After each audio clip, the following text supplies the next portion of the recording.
colocar mais dois convidados aqui no nosso papo para a gente falar do Grêmio, o Marinho e o Alfredo Loeblin, que já é nosso amigo aqui, nosso parceiro ex-árbitro, para a gente falar sobre todas essas polêmicas que envolveram a vitória do Inter sobre o Grêmio por 3-2, com os gols o último gol aos 52 minutos. Isso porque o Inter ficou 2 vezes atrás do placar. Agora, o que pegou mesmo foi a questão do VAR, né? Ou a questão do não VAR. Olha o que o Renato Gaúcho disse. Ele falou que, obviamente, o Inter jogou melhor, só que ele criticou muito a falta do árbitro de vídeo. Tudo isso aconteceu por falta do VAR. E a gente sabe que o VAR vai fazer falta sempre em qualquer jogo decisivo, em qualquer grande jogo. O time do interior não tem condições? Sem problema. Agora, no Grenal, sem VAR, deu no que deu. E eu volto a falar, o Daronco é um grande árbitro, é um dos melhores do Brasil. Agora, sem o VAR, o que eu vou falar mais para você? Você acha que estou dando desculpa pela derrota? Não, falei que o Internacional mereceu ganhar. Agora, esses detalhezinhos, também vou mais. Nós falamos nos gols do Internacional também. Não pensa que eu só vou atirar no VAR. Nós erramos. Nós não poderíamos ter tomado aqueles gols do Internacional. Com todos os méritos do Internacional. Agora, sem o VAR, gente, no século XXI, fazer o quê, né? É o campeonato estadual. Alfredo, por que não tem o VAR? Bom dia a todos. Sempre um prazer falar com você, Ludmila, PVC, Marinho. Na verdade, é um erro no regulamento que foi assinado lá em novembro, né? E esse regulamento assinado em novembro, os clubes concordam, os clubes aceitam esse tipo de coisa e depois reclamam. Eu acho que é uma imoralidade, acho que o Renato está errado quando ele fala que o VAR tem que ser no Grenal. Ou tem que ser para todo mundo ou não tem que ser para ninguém. Porque se você fala isso, você está colocando o seu produto com um produto paliativo. Ele tem um peso dos maiores e tem um peso para os menores. Eu não concordo. Acho que o Daronco ontem teve uma arbitragem, fez um planejamento de trabalho equivocado, mas, por que pareça, os lances capitais, né, ou parte desse lance, acho que ele acabou acertando. Da sua imagem está travando, mas a gente está te ouvindo perfeitamente. Juro que não fui eu que travei sua imagem quando você me chamou de Ludmila, viu? Porque eu sempre erro o nome de todo mundo. Quando a minha mãe escolheu esse nome, eu já sabia. O erro. Marinha, queria saber sobre a repercussão dessas críticas à falta de VAR por aí. É você que sempre me substitui brilhantemente quando não estou por aqui. E a gente também tem a sonora do presidente do Grêmio. Olha o que ele falou depois do jogo.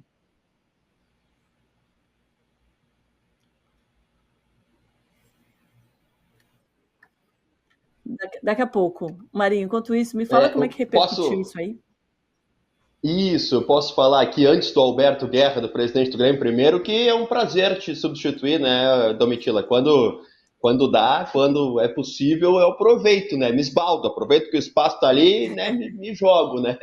Um bom dia para ti, um bom dia para todo mundo que está conosco, o PVC também. Assim, houve muita reclamação por parte do Grêmio em razão desses lances do Grenal. Primeiro, em razão do primeiro gol do Inter. O primeiro gol do Inter, ele nasce numa jogada em que há uma suspeita de falta, uma reclamação de falta no João Pedro, lateral direito do Grêmio, que entraria na área do Inter e acaba sofrendo ali o tranco de 2 jogadores. A jogada segue, passa quase 1 minuto, 40 e poucos segundos ali do Inter trocando passes, sai o gol do Inter marcado pelo Maurício. O Grêmio reclama que se tivesse o VAR, poderia ser anulada a jogada em razão da falta na origem. Daí existe aquele debate se realmente é origem, se não é e tal. Tudo isso o Grêmio reclama.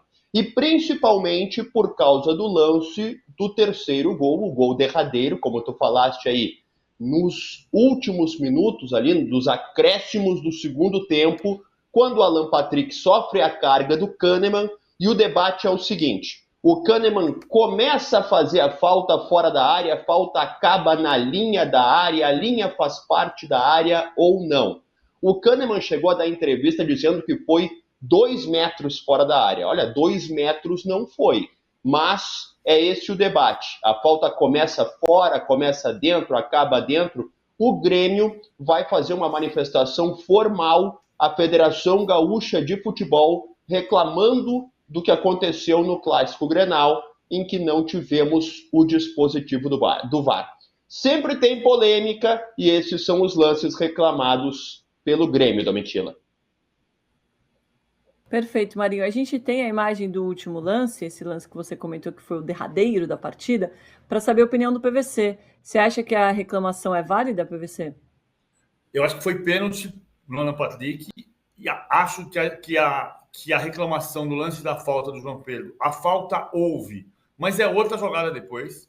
Não é porque não deu a falta lá que tem que anular o gol aqui atrás, senão a gente vai morrer louco. Já quando começou o VAR tinha essa história de vamos olhar lá se 10 minutos atrás teve uma falta que o árbitro não deu. Não faz sentido. Então não tem um lance do Arangues, que o Arangues se abraça com o João Pedro Galvão, e ali acho que é pênalti também. Ali o Grêmio tem razão de reclamar. Agora, eu acho uma coisa, não sei se o Leblin concorda comigo.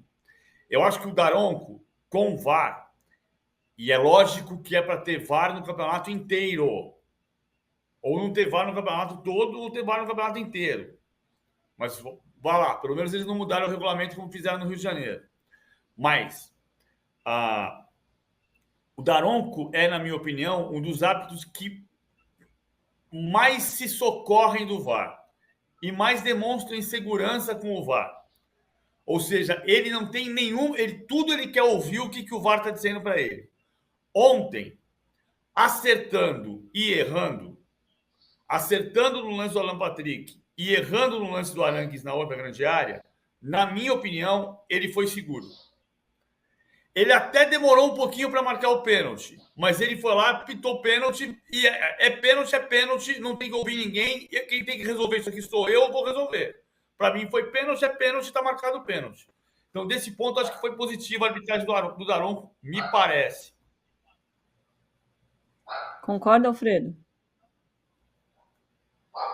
Você concorda 90% com ele pelo seguinte: o Daronco realmente ele apita o jogo com a mão no ouvido. E não é isso que diz o protocolo de VAR. Por isso, se nós tivermos... O sim é sempre complicado, mas ele estava muito bem colocado nos lances ontem. Se você pegar as imagens, ele aparece em todas as imagens. E o protocolo de VAR, ele é muito claro que diz que o VAR deve intervir em erros grosseiros fora do campo visual do árbitro. Porque o VAR, ele é o quê? Consultivo, informativo. Ele não é decisivo. E eu vejo que, às vezes, alguns presidentes de clubes, e eu incluo, nesse caso, agora o presidente do Grêmio, me dá a impressão que eles não conhecem muito bem o que é o protocolo de VAR, o que diz o protocolo de VAR. Porque nós escapamos do PVC, Domitila, Marinho, amigos. Quinta-feira, Grêmio Internacional pediram para ter VAR no Grenal. Quer dizer, o que aconteceu no Rio, nós quase tivemos no Sul. Eu acho uma aberração, uma mudança desse nível, porque é o maior clássico do Estado. Então, assim, nos lances de ontem, ao meu ver, houve sim a falta no ataque, houve. Mas é outro lance, concordo com o PVC. Já existe uma nova determinação, ok? Que é se o gol sai rapidamente. Não, teve quase um minuto, toca a bola, voltaram para o meio de campo, para a intermediária com a bola, depois para o ataque. Você não pode anular um gol por causa disso, porque uma suposta falta lá atrás. O pênalti do terceiro gol, para mim, o que diz a regra em cima, né? O árbitro tem que julgar se aquele braço é suficiente para derrubar ou não, que eu acho equivocada essa regra, mas quem sou eu para discutir regra? Porque é subjetivo. Nós somos pessoas diferentes, com corpos diferentes, que vamos sofrer impacto diferente. E sem eu sofrer esse impacto, é muito subjetivo dizer se o braço do Marinho foi suficiente para derrubar o PVC ou não. Para mim, o pênalti acontece embaixo, ok? O Kahneman cai em cima do pé do jogador internacional, em cima da linha. É pênalti. Eu não vejo...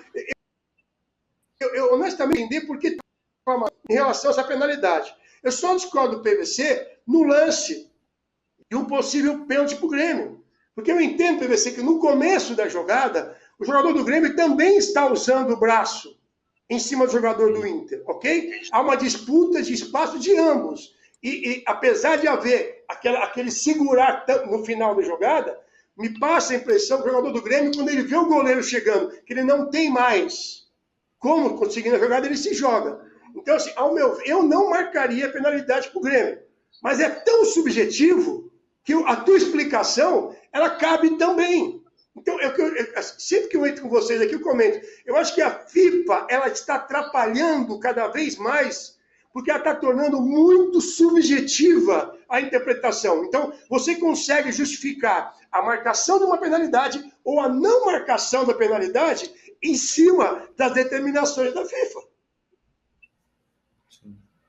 Agora a gente tem o que disse o presidente do Grêmio. Diga lá, PVC. Não, eu ia dizer só que eu acho que ele foi seguro. Até no suposto erro, ele foi seguro.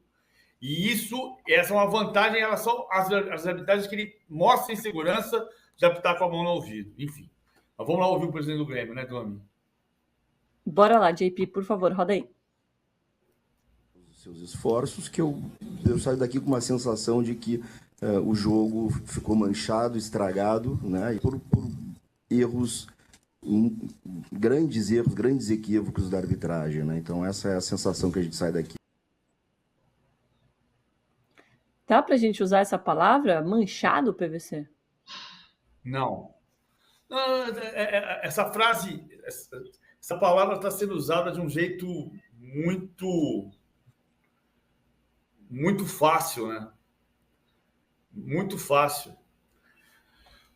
Jogo manchado, é o campeonato que você vai ter erros de arbitragem seguidos o tempo inteiro. Teve um jogo que tem erros de arbitragem. Tem 200 mil jogos, eu ganhei 441, certamente 50 tiveram erros de arbitragem.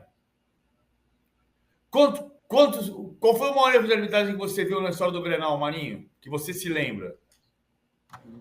Teve tantos, o PVC, mas eu acho que lá pela década de 90 teve um domínio na mão do Ronaldinho Gaúcho, que o árbitro era o Leonardo Gaciba, no lance que saiu o gol do Grêmio contra o Inter, que ele usou os dois braços, assim, deu quase uma manchete e acabou saindo o gol. Esse lance ficou muito marcado, mas daí é muito anterior, né? A gente teve vários erros, e todo o Grenal, mesmo que não tendo um grande erro, tem uma grande reclamação, né? Mesmo que possa acontecer qualquer coisa, eu vou lembrar aqui que a torcida do Grêmio cita muito de um lance com o cotovelo do William no Bolanhos, em que o Bolanhos fraturou a face e que também o William, se não me falha a memória, não foi expulso naquele lance e que seria um lance também capital no Clássico Grenal. Esses eu me lembro rapidamente, mas tem inúmeros lances e inúmeras reclamações, né? Grenal tem sempre confusão e reclamação. Isso pode anotar que vai ter. Teve um lance não capital, que é o recuo de bola, né, que o Simon não marcou. Também teve do Bolívar para o Klemer. O Bolívar recua quase do meio campo, a bola para o Klemer domina com a mão e o Simon não percebeu que era recuo e mandou o jogo seguir. Exatamente. Não, reclamação vai ter, esquece. Grenal vai ter confusão e reclamação, isso não tem dúvida nenhuma. Eu só queria acrescentar um detalhe sobre a questão do VAR ou do não VAR, que como disse o Alfredo, que é verdade, vai ser a partir das quartas de final, houve esse documento protocolado por Inter e Grêmio, pedindo o VAR nesse jogo, que acabou não acontecendo, mas a Federação Gaúcha de Futebol informou o seguinte, que para ser liberado o VAR nesse Clássico Grenal, diferente do regulamento que todos os times aceitaram antes do começo da competição, para que se mudasse o regulamento, era necessário que todos os times aceitassem, num tempo recorde, assim, e que fosse possível, assim, a questão técnica, né, a questão de deslocamento de equipe de VAR, de equipamentos ali para a beira do campo, e isso não foi possível. E a gente vai lembrar que houve agora recentemente também o clássico entre Caxias e Juventude sem o VAR. Então, teria que ter um poder de convencimento com a dupla Caju também, porque a dupla Caju jogou o seu clássico sem o VAR, e a dupla Grenal teria, claro que um jogo maior, mas teria VAR no seu clássico. Não foi possível, não teve VAR, e temos aí um prato cheio para ficarmos debatendo umas 3 horas por aqui.